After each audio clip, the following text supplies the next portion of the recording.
Post Office, it seems, is running out of time to clear a massive backlog ahead of the festive season. It still has almost 8 million items to dispatch and deliver.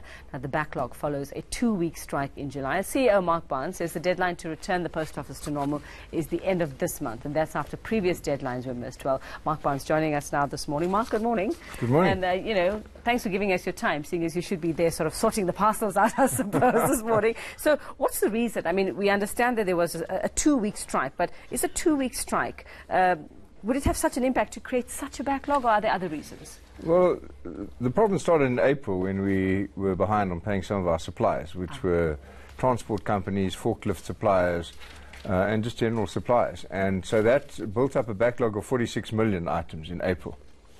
Okay, and just to give you some context, we process between 2.7 and 3 million articles of post a day.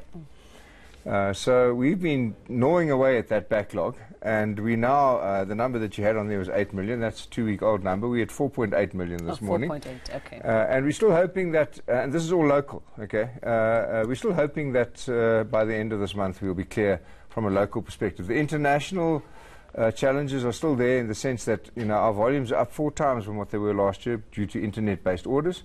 And we've got a lot of very low value, small items that still have to be processed through customs and all of those kinds of things. And we just haven't invested in the systems to cope with hugely increased volumes.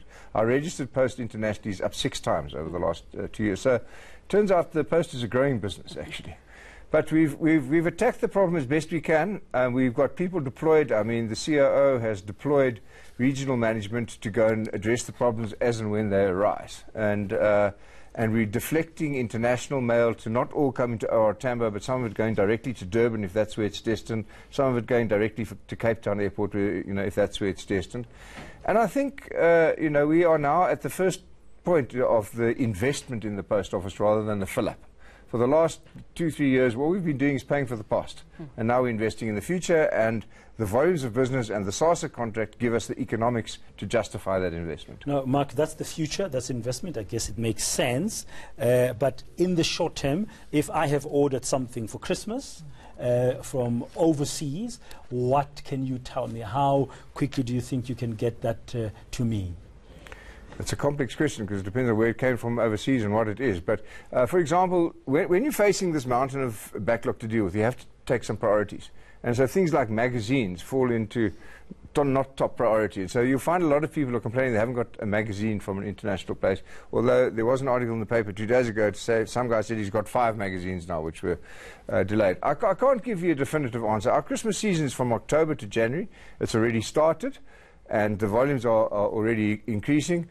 To predict when one particular parcel will arrive, I can't do that. But I would say this, that by the end of this month, we'll be within our delivery standard, which is 5 days from arrival to destination, locally and internationally. I think it might be a bit worse than that. Mark, what about people who are probably worried that the items that they've ordered might be damaged in some way? We know if these packages are piling one on top of the other. I'm trying to imagine a pile of packages sitting somewhere. Yeah, where are they being kept, and how do you prioritize then? Yeah, so there's been some mischievous pictures posted on Facebook, which were of a long time ago, and I can give you the updated pictures. It's a completely different story, okay? We don't throw parcels on top of each other and pile them on top of each other. We don't damage parcels, and someone said we're not taking parcels at this place. So those are all speculation. I promise you, we've deployed an extraordinary team who have cleared 90% of the backlog in 6 months, and so we're fully aware of it. We've got ambitions way beyond post in our infrastructure, but we won't get a chance to do those unless we can be an efficient post office. And that's at the moment there are just people doing it every Friday, people even in head office who are not deployed in operations go and help out in operations. We'd love to come to your studio one day and say we've got a clear floor. That's our plan. It'll be the first time in many, many years that we achieve it. Will you have to, that investment you've mentioned, will it also include technology going forward? Especially with the registered mail? Yeah, the bulk of it is technology. I mean, and scanning equipment, which ours is way behind the world standard, scanning and sorting equipment.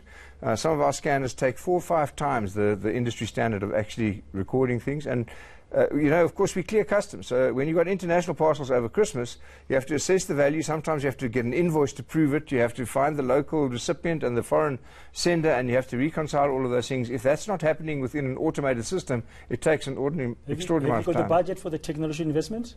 Yes, I think we have coming up next year. Yeah, we haven't had it up to now. We have not spent any money on technology for, I would say, probably close on a decade. So how much, Mark? Well, we've got 2.9 billion allocated in the MTIV, and as a result of the SASA contract, we're getting quite a substantial investment in upgrading our branch infrastructure for that purpose and the technology to service that market. So we have now probably the most advanced card in the SASA system, and that enables us to do any kind of financial transaction nowadays. So we're at secure capital was the first point. Pay for the past and secure capital, and it's only now that we're starting to build, if the truth be known. So you've given yourself a deadline, the end of this month. You think you're going to make it? For local mail. For local mail. Yeah, for local mail. For local mail.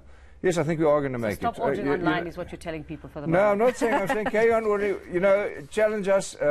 We're doing our best. I've been accused of saying I was going to make it earlier. Yeah, I didn't. I miscalculated. Well, you've given 2 previous deadlines, September, October. Now you're saying November. Yeah. For local. Third time lucky, eh?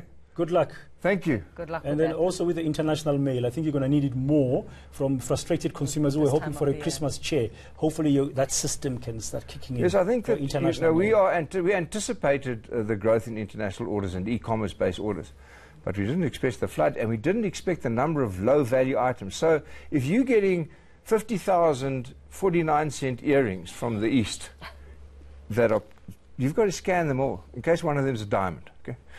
You've got to check each single little parcel that clogs up our system, and the way the UPU works is that the primary revenue goes to the originator of the postal event, not to the recipient. So it's very unprofitable, very clogging up business, but systems will cope with it. So basically you're asking for a bit more patience if you've got international mail coming up, you guys? The issue is not me. The issue is the people out there who have really put their back into this thing, and it's working.